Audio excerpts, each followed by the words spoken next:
बुरहानपुर में परेशान किसानों ने कलेक्टर दफ्तर का गेट तोड़ा है और ये तब होता है जब वाकई में कोई परेशान होता है। मैं फिर भी कहूंगा, गेट तोड़ना समाधान नहीं है, लेकिन क्या करें, अर्धनग्न प्रदर्शन कर रहे हैं, मतलब स्थिति ठीक तो नहीं होगी। मध्य प्रदेश के बुरहानपुर में किसान बहुत परेशान हैं। क्यों परेशान हैं? क्योंकि उन्हें फसलों का बीमा नहीं मिल पा रहा है। बुरहानपुर के किसान ज़्यादातर केले की फसल उगाते हैं, लेकिन बीमा न मिलने की वजह से अब ये किसान सड़कों पर उतर आए हैं। पूरी खबर क्या है, आपको विस्तार से बता देता हूँ। देखिए, गुरुवार को बुरहानपुर की सड़कें किसानों के गुस्से की गवाह बनी। बुरहानपुर में केले की खेती करने वाले किसानों की फसल, मैंने केले की खबर आपको पहले भी दिखाई थी कि कैसे किसान परेशान है। उस समय अगर प्रशासन चेत लेता यानी सजग हो जाता, सावधान हो जाता, खबर का संज्ञान ले लेता, तो ये नहीं होता। हमने दिखाया था आपको सीधे मुद्दे की बात। मौसम की वजह से बर्बाद हो गई थी किसानों की फसल, ये दिखाया था। और इन किसानों की मांग है कि उन्हें मौसम आधारित फसल बीमा मिले। मतलब अगर किसानों की फसल मौसम की वजह से खराब या बर्बाद हुई है तो उन्हें इसका मुआवजा दिया जाए। किसानों का तर्क है कि महाराष्ट्र में किसानों को यह बीमा मिलता है, तो फिर मध्य प्रदेश में क्यों नहीं मिल रहा है भाई? बुरहानपुर महाराष्ट्र से सटा भी। इसी फसल बीमा की मांग को लेकर किसानों ने प्रदर्शन किया। किसानों ने अर्धनग्न होकर दरियापुर से शनवारा तक ट्रैक्टर और पैदल रैली निकाली, जिसमें हजारों किसान शामिल हुए। किसानों ने इंदौर इच्छापुर नेशनल हाईवे पर बैठकर कुछ देर प्रदर्शन भी किया, जिसके बाद सभी किसान कलेक्टर कार्यालय पहुंच गए। यहां किसानों ने जमकर नारेबाजी की और कलेक्टर को ज्ञापन सौंपने की मांग की। पुलिस ने किसानों को रोकने के लिए बैरिकेडिंग भी की थी, जिसकी वजह से किसानों और पुलिस के बीच भी झड़प हो गई।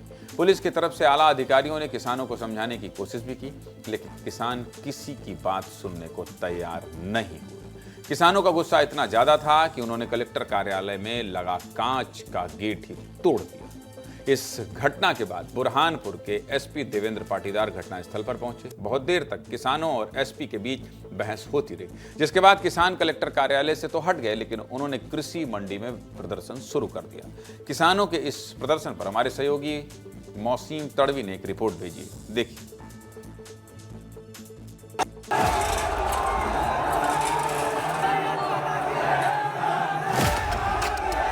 बुरहानपुर का किसान आज सड़कों पर उतर आया है, रैली के रूप में निकला।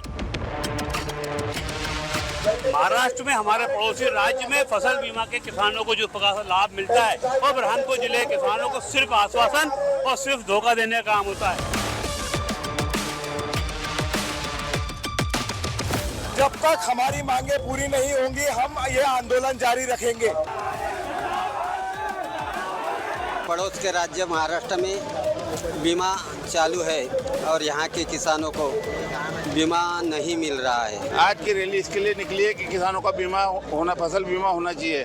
आपदा में किसान को कुछ फायदा नहीं होता है, हर साल किलिया गिर रही है कि उसका नुकसान हो रहा है।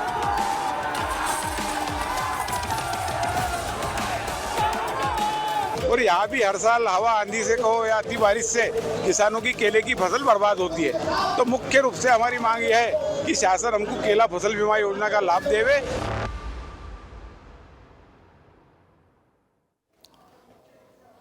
किसानों का प्रदर्शन तो आपने देख लिया, लेकिन इस प्रदर्शन के पीछे की वजह क्या है ये भी आपको बता देता हूं। दरअसल बुरहानपुर जिले में 22,000 हेक्टेयर में केले की फसल उगाई जाती है और पूरे जिले में 50,000 किसान लगभग केले की खेती करते हैं। बुरहानपुर जिले के 70% लोग केले की फसल पर ही निर्भर हैं। बुरहानपुर में होने वाली केले की खेती ही किसानों की कमाई का सहारा है और इस खेती के जरिए व्यापारी और मजदूर वर्ग भी अपना घर चलाते हैं। केले की फसल बहुत नाजुक होती है और हल्की बारिश और आंधी में भी ये फसल खराब हो जाती है। इस सीजन में भी आंधी तूफान की वजह से किसानों को बहुत बड़ा नुकसान हुआ है, और जब कमाई का एकमात्र सहारा ही खत्म हो गया हो तो किसानों को सड़कों पर उतरना पड़ा। किसानों की मांग है कि महाराष्ट्र की तरह मध्य प्रदेश में भी मौसम आधारित बीमा दिया जाए। मौसम आधारित बीमा सामान्य बीमा से अलग होता है। इस बीमा में पहले ही मौसम के मानक तय कर दिए जाते हैं और अगर उन मानकों से ज्यादा मौसम खराब होता है और फसलों का नुकसान होता है तो किसानों को उसका मुआवजा मिलता है। सीधे मुद्दे की बात यह है कि किसानों की मांग बिल्कुल सही है और अगर किसानों का नुकसान मौसम की वजह से हुआ तो मुआवजे के हकदार भी हैं। इसलिए सरकार को इन किसानों की बातों पर संज्ञान लेना चाहिए।